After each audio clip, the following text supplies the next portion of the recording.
Da ste radni ljudi, evo ga, 14. april je, nedelja i sad je došao kod mene red da napravim ovaj video o taktici za ovu sezonu. Možda sam trebao jesenas to da uradim, ali eto šta je to je, sad mislim da je to zanimljivo pred početak prolećne setve. Tako da aj prvo nešto osnovno i onda da idemo redom po kulturama, nešto sam izbacio, nešto ću ubaciti, nešto sam već posio, ali ajde idemo redom pa ću sve ispričati.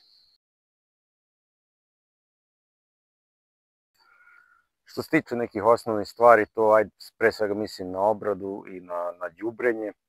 To je ovako, mislim da je bitno za taktiku. Što se tiče obrade, neke parcele ove godine, to jest jesenas, nisam uzorao, nego sam samo tanjiračom prešao. Tu sam pre svega teo da uštedim, na gorivu i na radu, a i pokazivao sam da mnogo bolje izgleda za ječam kad samo tanjiram. Em što nema tih tragova posle od traktora kad seje, em što posle i kombajniranje lakše ide, baš zato što nema tih tragova, tako da definitivno sam to uveo ove godine i nisam se pokajao. Dobro izgledaju te parcele što sam tanjirao, neko bi rekao da neće moći da se ukoreni dobro, da će slab biti ječam, ja još za sad ništa nisam primetio, moguće da to zahvaljujući obilnim kišama, ali nema veze, bitno je da je to dobro i da ću tako i nastaviti. Što se tiče đubrenja, u stvari ne samo đubrenje, nego i generalno priprema parcela, tu isto sam već pokazivao, znači kod mene na nekim parcelama sam bacao stajnjak, sad sve zavisi koliko stajnjaka sam imao na raspolaganju, nije nešto preterano. Đubrenje sam generalno već smanjio zadnjih nekoliko godina, znači idem osnovno đubrenje pre oranja, gledam to da u jesen uradim, a da nisam stigao sve u jesen uradim, isto i bio jedan video kako orem sad pre nedelju dana u aprilu, ali generalno znači osnovno đubrenje pre oranje i onda u proleće, naročito za suncokret ide urea pre setve, a za kukuruz će ići an ili kan tokom špartanja, tako to su neka osnovna pravila, tu nisam nešto puno menjao, više posla ulažem zato što kad bacam stajnjak onda ja prskam sa ovim unikerom, pa još bacam i đubrivo, pa onda zaorao, znači malo je kod mene to komplikovano, ali generalno nisam ništa puno menjao taktici. I naravno kod prskanja herbicidima, protiv korova koristit ću ovaj Bas foliar, znači u suštini iću prihranu uvek kad idem protiv korova, ide odmah i prihrana, em što bolje da upije korov, bolje da upije te herbicide, em što nisam primetio mnogi kažu da smeta to kulturama kukuruza i suncokretu kad sa herbicidom ubacimo još prihranu, ali ja to nisam primetio da je to problem, primetio sam samo pozitivne efekte, tako da to ću tako nastaviti i to su neka osnovna moja pravila za ovu godinu, kažem tu nešto nisam puno menjao. Sad da pređem na kulture, prvi je ječam. Povećao sam površine pod ječom, više od 1/3 sam zaseo ječom. Imao sam ideju da zasejem više pivskog ječma i nešto manje stočnog ječma, međutim ispala je bilo, nisam dobio seme, mada su mi obećavali i sve je to sad stočni ječam. I trenutno tako izgleda da je sve ok. Em je cena trenutno solidna, trenutno je 30 dinara kilogram i kažem, cena je dobra, em što jako dobro izgleda ječam trenutno.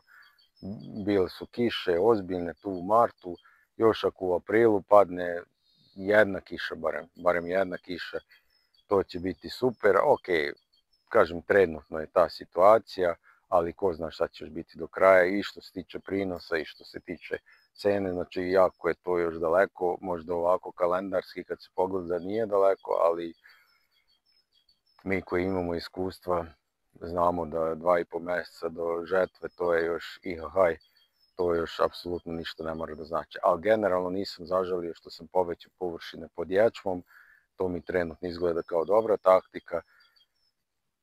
Sad, vidjet ćemo nadalje šta će od toga biti. Tako da, vidjeli ste i snimao sam i kakvom je stanju, jačam, snimat ću još jedan video o stanju i posle i prskanje i žetva, tako će i bit će još detaljnih video ječma, ne bi se sad o tome da dužim, idemo dalje. Što se tiče kukuruza, ove godine sejem Dekalb i Pionir, isto manje više ko što i uvek sejem, na razmak od 21,5 do 22,5 ću ja podesiti selice. Sad koliko će posjeti, to ćemo vidjeti. Nije to tako precizno kod mene, ali to ću negde ciljati, taj sklop da bude. Ne znam šta drugo da kažem, išlo je đubrenje pre oranja i iće đubrenje tokom špartanja, an ili kan, i prihrana preko lista, ali za tu prihranu preko lista nisam siguran da će ići puna doza, možda čisto samo malo, ali to su neke taktike, ali čak i to đubrenje kod špartanja ću vidjeti da li ću odraditi, sve zavisi u kakvom stanju bude i kako će pokazivati padavine, da li će padati, da li neće padati, da ne napravim samo trošak i možda još i štetu. Tako da, što se tiče količine, za nijansu sam povećao površine pod kukuruzom, zato što sam izbacio soju, to ću sad posle ovog pričati, ali ne puno, znači neki 5 hektara sad ću imati kukuruza, to je za mene onako neki prosek godišnji koliko sejem kukuruz, tako da to je to što se tiče kukuruza. Što se tiče suncokreta, 0% promene taktike, znači 0,000% promene taktike, apsolutno gledam da uradim sve što sam prošle godine radio, zato što sam prošle godine oborio rekord u prinosu. Seme Pionir P64 LE99, to je onako hibrid koji može da se prska i protiv širokolisnih i protiv uskolisnih korova, tako da, znači, razmak na neki 23,5 cm, to negde gađam, do 25, sad koliko tu ispadne, a recimo da ću staviti selicu na 23,5, tako da to je to, znači ništa drugo sem Pionira LE99, možda je to rizično da sejeti samo jedan hibrid, ali kažem, evo ja već nekoliko godina sa tim nikad nisam imao problema, ok, bili su slabi prinosi, ali onda su drugi hibridi još slabi bili, tako da definitivno to je to, ureja pre setve, kažem, tako je prošle godine bio rekord, koliko je bilo 3,5 nešto tone po hektaru, čak i skoro 4 tone bilo po hektaru na najboljoj parceli, tako da tu ne menjam ništa.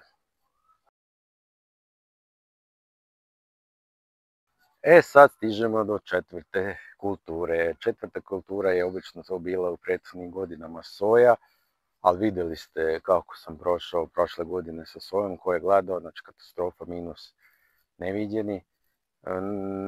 Neću ni da spominjem koliko je bilo po hektaru minusa, samo ću se iznervirati dodatno.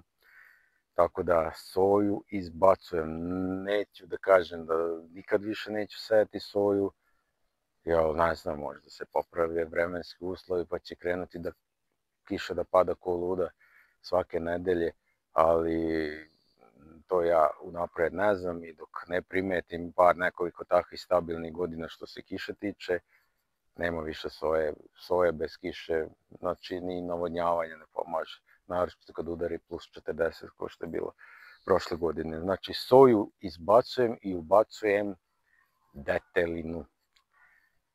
Prvo samo za probu, mada to ne se samo za 1 godinu.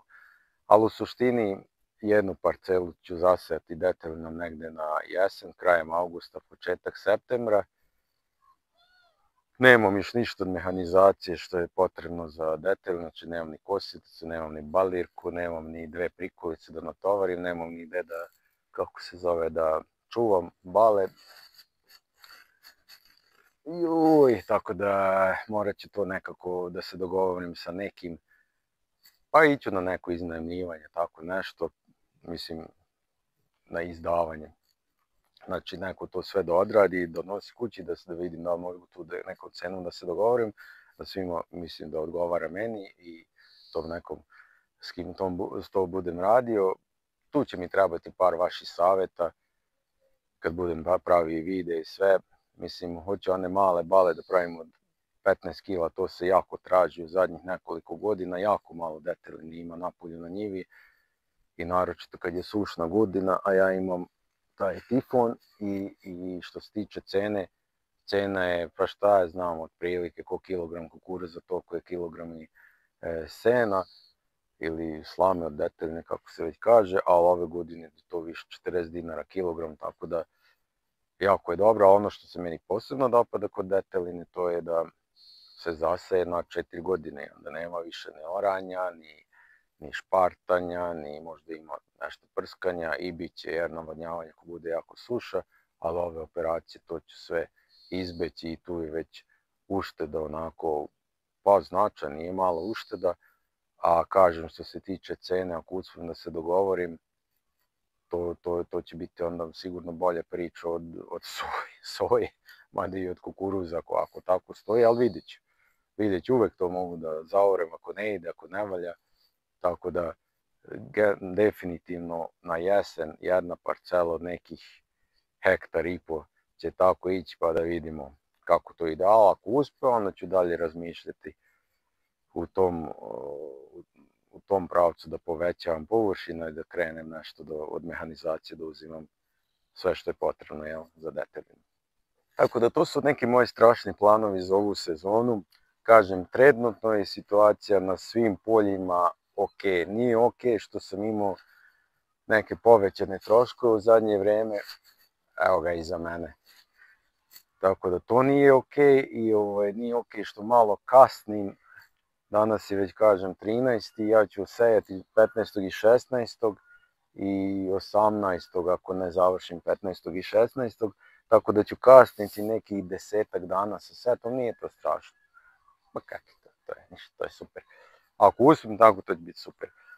Tako da, ali kažem dobro je zato što, što je temperatura zglavnija, nije zglavna za voćke, to sve smrzlo, jedva nešto ostalo, ali temperatura je ok, sad taman prolećna, vlage ima dosta u zemlji, trenutno pokazivat ću s onim mojim meračem sad kad krenem sljedeće teme, setvu. Ok, kažem, ječam dobro izgleda, tako da trenutno je sve ok, vidjet ćemo nadalje, tako da ništa, pićemo dalje.